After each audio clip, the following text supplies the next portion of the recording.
So stuff that's broken or needs to get fixed, new brake pads, probably rotors, timing chain, rear main seals pretty shot, control arm in the back so my steering wheel isn't crooked anymore, and getting off of these winter tires. But once that's all done, it should be in pretty good shape.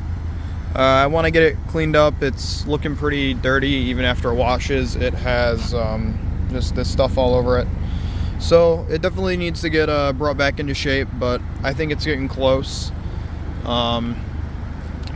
Still would like to get different side skirts and fix my bumper, but that's really not on the main agenda right now. After I get kind of those things I said done, hopefully this year, maybe do some type of lowering.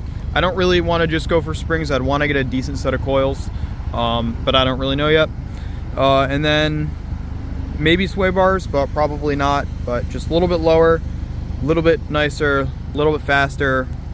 Get the engine fixed too, so it makes full power. But once all that's done, should be ready to go for whatever I want to do with it.